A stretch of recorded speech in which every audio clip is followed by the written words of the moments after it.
Venezuela's Minister of Communication provides details on US spy planes which have repeatedly violated the Bolivarian nation's airspace. Hundreds of thousands of Puerto Ricans take over major island roadways, demanding the governor's resignation. And the Chinese government has condemned increasingly violent protests in Hong Kong. From the headquarters of Telesur English in Quito, Ecuador, this is From the South, and I'm Camila Escalante. A new blackout has just hit Venezuela, with at least 16 states reportedly losing power, including the capital. No official statement is available, but social media users report that basic services have been affected. This includes the Caracas Metro, which has had to shut down a number of lines. This new blackout comes mere months after an attack on the country's power grid left most of the nation without power for a number of days. We'll bring you more information on the situation as it becomes available. This latest blackout comes just hours after the country's Minister of Communication showed footage of US spy planes violating Venezuela's airspace. In the footage shown by Jorge Rodriguez, taken from a Venezuelan jet, a US plane can be seen clearly as it flew into Venezuela's sovereign airspace. This particular US spy plane was intercepted by Venezuelan fighter jets when it violated the country's airspace on Friday, July 19th. The plane was detected by the nation's aerospace defense system, and Minister Rodriguez confirmed that it was flying without any sort of legal authorization. But just as he was presenting this information, Jorge Rodriguez announced that another spy plane was at that very moment flying over Venezuela. At this very moment, the same airplane, or a similar one, known as the EP-30 aircraft, is once again invading our airspace near Maiquetía. At this very moment, how could any Venezuelan justify such actions? Nonetheless, we have seen the far right do this, providing justifications as for why a US spy plane is illegally entering Venezuelan airspace, endangering flight paths in the region as well as our sovereignty. Minister Rodriguez also added that over the past few months, there have been dozens of US spy planes illegally entering Venezuelan airspace. Over the past 3 months, there's been a total of 78 violations of Venezuelan airspace by US airplanes. And after the circus started by Juan Guaidó back in January, these instances have skyrocketed. In February, when the empire's threats were at their most aggressive, as they wanted to send paramilitaries through the Colombian border, the violations of our airspace increased by 167%, and they have continued to increase over the past months. The meeting of the movement of non-aligned countries came to an end in Venezuela last night. Delegations from 120 countries met in the capital Caracas, as well as guests including the Russian Deputy Foreign Minister. The movement's ministerial meeting of the Coordination Bureau aimed to consolidate cooperation and exchange in order to defend sovereignty and self-determination. A high-ranking Iranian delegation led by the country's foreign minister has arrived in Managua, Nicaragua for an official state visit. Minister Mohammad Javad Zarif is expected to hold cooperation talks with Nicaraguan senior officials. This is the latest stop in the minister's tour of Latin America, after he visited Venezuela to attend the ministerial meeting of the non-aligned movement. After Nicaragua, he is scheduled to visit Bolivia. I thank the government and President Daniel Ortega very much for this program that has been vital for our trip. Tomorrow we will talk about different topics and aspects ranging from agriculture to cutting-edge technology to continue our relationships. Following a meeting with the U.S. Secretary of State, the Mexican Foreign Minister has said that Mexico has not held any discussions with the United States regarding becoming a safe third country. Marcelo Ebrard added that such a discussion is not on any current agenda. Yesterday, we did not talk about the safe third country because it's not part of the agenda. Why is it not part of the agenda? Because Mexico achieved its objectives. There is a significant drop in the flow of migration, as had been said since June, and therefore there is none. There was no discussion about the safe third country.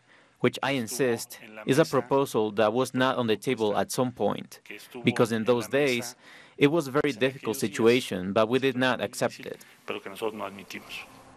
A riot broke out at Ecuador's maximum security Latacunga prison, leaving at least 2 dead. Police have reportedly regained control after inmates seized control of the building. Images shared on social media show a number of inmates on the roof of the prison. Ecuador's jailed former Vice President Jorge Glass has been held in this prison for the past 2 years. Information about his well-being is not yet available. Nonetheless, social organizations have called for his immediate transfer to a different prison as he recently received a number of death threats. The Prime Minister of Haiti, Jean-Michel Lepine, has resigned after failing to form a government. Lepine said he had sent his resignation to President Jovenel Moïse and that he had made the decision for Haiti. Since he was appointed in March, Lepine has been unable to get his political program passed by the Senate. President Moïse has already begun consulting with the leaders of the upper and lower houses on a replacement. Protesters are still demanding that Puerto Rican Governor Ricardo Rossello's resignation, despite his assertions that he will not continue in office beyond the end of his term in 2020. Trade unions and civil society organizations added their weight to the protest last Friday, and police have also urged his exit for their own safety. The Bar Association of Puerto Rico has said that there is enough support in the island's legislature to force the exit of the governor. At least 14 people have been injured by police repression of the demonstration so far, which began over a week ago. And Oscar Rivera Lopez, Puerto Rican independence fighter, had this to say from the march today. We are here at a march which is very unique in our history. This is something very simple. The people of Puerto Rico, almost all of the people, are demanding the complete resignation of the governor, a person who has a mindset completely full of greed, without any dignity or respect, and who should never be in a position where he is to decide on the future of Puerto Rico. It is sad for our people, but one of the most precious things is that this people is showing the potential it has and the indignation which it feels. With much love, we see a Puerto Rico which is rising up. To speak a bit about what's been going on in Puerto Rico, we have Roberto Martinez Ortero. He is the incoming president of the Economists Association of Puerto Rico and a professor of macroeconomics and political economy. Thank you so much for speaking with us today. Hi, thank you for the opportunity, and saludos from Puerto Rico. You were there at the march. Tell us what San Juan looked like today. We saw that the rain didn't deter people from demonstrating. It was awesome. A lot of people were celebrating more than protesting. The possibility of joining together in the streets and send a message to the governor of Puerto Rico, Ricardo Rossello, that it's time to step down and present his complete resignation as the position of governor. The environment during the protests was very peaceful. Again, the idea of this activity, the idea of this mass protest was to show the world that we can be together, that we can do this peacefully, and that we can celebrate a new era in the politics of Puerto Rico. How has recession, bankruptcy, and austerity affected Puerto Ricans? And can you contrast that with the economic situation of other U.S. states? Why is the territory in such an unfavorable position? Okay, Puerto Rico is a colony of the United States. And as a territory, always we are in this indefinition, this political indefinition in which we cannot apply political economics to or development economics to our island, to our country. So we are always struggling how to manage our own economy, our own public policy, but always we have the fiscal control of the United States, and now we have the fiscal oversight board in Puerto Rico who prefers austerity measures over development politics. what happened in Puerto Rico? In 2016, in 2006 began the economic depression in Puerto Rico. Since then, all the governments after that decided that the best way to get out from the depression, the economic depression, was to apply austerity measures. And what happened? The austerity measures were focused on social investment.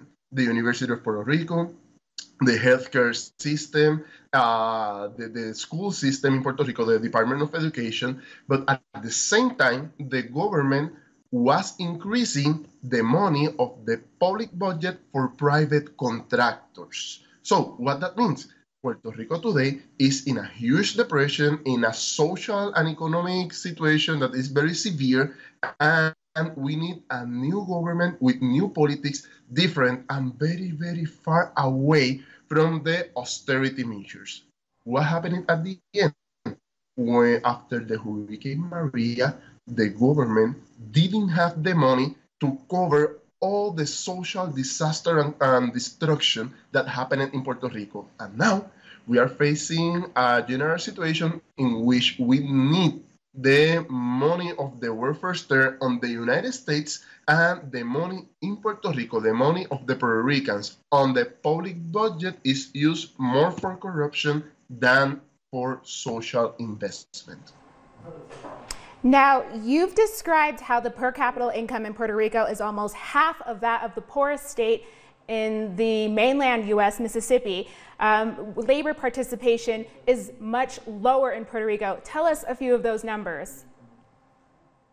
Okay, I was doing a research a few months ago about the wages and salaries in Puerto Rico, and this variable is better than traditional income in the States or Puerto Rico. And most economists in Puerto Rico and I discovered that the median wage, the median salary in Puerto Rico is $10 per hour. The median salary in US Virgin Island is $14.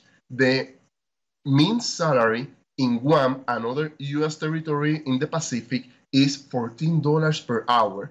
And the mean salary or mean wage in Florida, Texas, and Mississippi is $16, $17 per hour. What that means? That salaries inside the United States are more or less 80 to 90% more than in Puerto Rico. What that means? That in Puerto Rico, 60% of our population live under poverty line right inside the United States. And we're coming up on the 2-year anniversary of the passing of Hurricane Maria. Why did you refer to it as a humanitarian crisis? Because the government, the federal government and the local government, both of them were supposed to act quickly for the recovery of the infrastructure in Puerto Rico, streets, buildings, schools, university, but that never happened. Right now, the federal government is telling everybody, specifically the President Donald Trump, is telling everybody that the United States have invested roughly $90 billion in Puerto Rico for the reconstruction and recovery, but the people, the citizens, we don't know where is that money. We still have streets with holes, we still have bad infrastructure, we still have issues with the public deficit. So all that elements, all that variables together after Hurricane Maria are the main base for all these protests today. What does the rest of the week have in store there in San Juan in Puerto Rico? And should citizens be protesting on the US mainland? Yes, right now you will find Puerto Rican protesters in Florida, Central Florida, New York City, Washington, D.C., Chicago, Dallas, Barcelona, Madrid, everywhere. In every country or state in which you have a Puerto Rican community, most of them are protesting. Inside the United States, in the mainland, we are receiving a lot of support from people from the Democratic Party and the Republican Party, but this support is more because next year they will have elections in the United States, presidential elections and congressional elections. So in most of the Northeast states and Florida, you will find a lot of Puerto Ricans, a lot of Puerto Rican communities, and they are looking for them because they need the votes, specifically the Democratic Party. But what is supposed to happen in this week? Very easy. Puerto Ricans will continue protesting because the offer of the Governor Rossello, in which he said that he will resign that he will not seek re-election and he will step down as the president of the main party in Puerto Rico, is not enough. It's not enough, and Puerto Ricans want his resignation.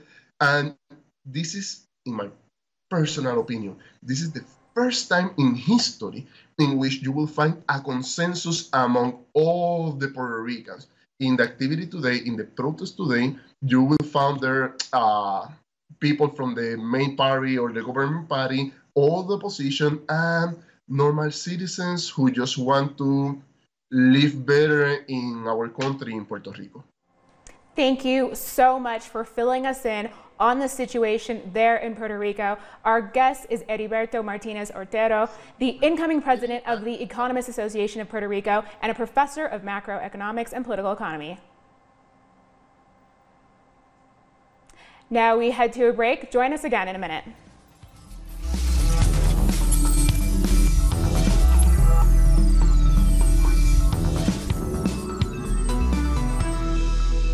Welcome back. The dengue virus is sweeping through the north of Guatemala, and local health centers are unable to cope with all of the patients. We have more in this report. This is the outpatients department at the Playa Grande Health Center in Ixcanquiche. It's small and bursting at the seams. Some of the patients with dengue are being treated in the waiting room. A lot more people are showing symptoms, fever, and so on, and most of them have dengue. This virus is infecting entire families. Most of them spent more than a week in bed as a consequence of the various symptoms.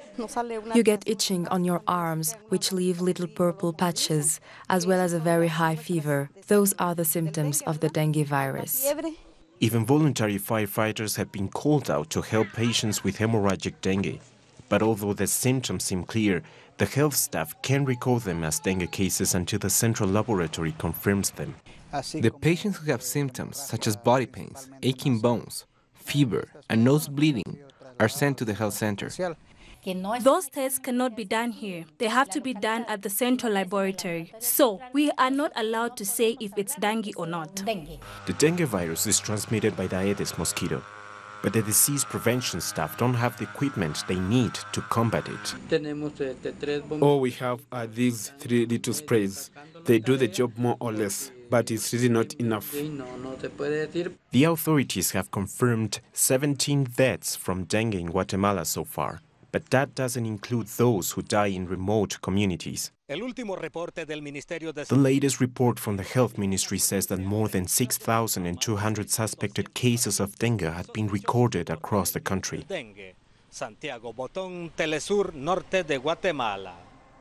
A Libyan warplane was forced to make an emergency landing on a road in the southern Tunisian town of Beni Karash on Monday. Its pilot has since been detained. The warplane belonging to the Libyan National Army under Field Marshal Khalifa Haftar was forced to land due to heavy damage. Tunisia's Air Force had prepared to intercept the L-39 warplane, but it landed before it could be reached. Since April, Khalifa Haftar's forces have been trying to take over the capital, Tripoli, from the government of national accord. And in South Africa, the highest court has ruled that the public prosecutor in charge of investigating corruption lied under oath and acted in bad faith in a dispute between her office and the Reserve Bank. As a result, the Constitutional Court fined the special protector $62,000 in legal fees from her own pocket. Besides this, many recent reports allege that she was involved in a dirty tricks campaign to undermine President Cyril Ramaphosa. Just last week, she had ruled that Ramaphosa had misled Parliament and should be investigated. At least 17 people have been killed in Somalia, and another 30 were injured during a bomb blast in the capital, Mogadishu. The blast went off at the first checkpoint on the road that leads to the Mogadishu airport. The al-Qaeda-linked group Al-Shabaab claimed responsibility for the attack. Al-Shabaab committed another bomb attack, killing 26 people in the south of Somalia last week.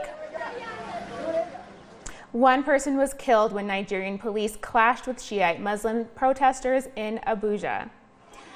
Several others were also wounded in the clashes, and a number of cars were set on fire.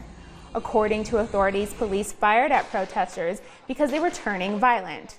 Shiite Muslims have regularly taken to the streets of Abuja in recent years, calling for the release of their leader, who has been in detention since 2015. We'll take a short break now. Join us again after this.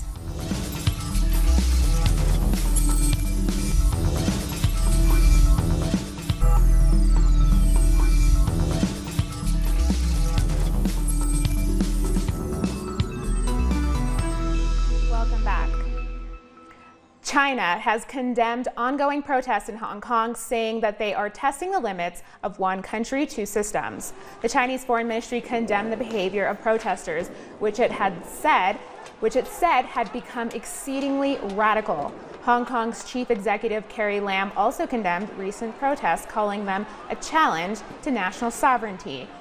The comments came after protesters surrounded China's main representative office in Hong Kong on Sunday and defaced the building. I just want to say that some radical protesters' behavior tested the limits of one country, two systems, and we cannot tolerate that. We firmly support the Special Administrative Region government in taking all necessary measures to ensure the safety of the station to central agencies, that the rule of law is upheld and those criminals are punished. And here I want to reiterate that we firmly oppose any external interference in Hong Kong's internal affairs, and we oppose any wanton remarks on Hong Kong internal affairs. Iran has released footage of the 23-member crew of the British oil tanker it seized last Friday in the Strait of Hormuz. The Stena Impero hit a fishing vessel and was taken to an Iranian port in accordance with international maritime regulations. According to the Iranian Foreign Minister, Mohammad Javad Zarif, Iran contrasted this with the UK's move to capture an Iranian vessel off the coast of Gibraltar, which the foreign minister called piracy. He added that the UK must end its role as an accomplice in the United States' economic terrorism against Iran. Israeli forces have torn down Palestinian houses for being too close to a segregation wall in the village of Sur Baher. Palestinians protested as their homes were demolished by hundreds of soldiers accompanied by bulldozers at dawn. 16 residential buildings have been targeted, holding around 100 apartments. Israel has proceeded with the demolition despite international criticism after the Israeli Supreme Court agreed with the military that the buildings pose a security risk. Palestinians argue that the move is part of Israeli colonial policy, which seeks to build more illegal settlements on Palestinian land. The decision sets a dangerous precedent for other Palestinian villages in the occupied West Bank. The occupation forces came this morning and began demolishing around 16 buildings, houses and homes in Wadi Hummus, in the village of Sur Baher, southeast of Jerusalem. The cabinet condemns this grave aggression. This is a continuation of the forced displacement of the people of Jerusalem from their homes and lands. This is a war crime and a crime against humanity. We've come to the end of this news brief. You can find these and many other stories on our website at telestorenglish.net. And join us on social media, Facebook, Twitter, and Instagram. For Telestar English, I'm Camila Escalante. Thank you for watching.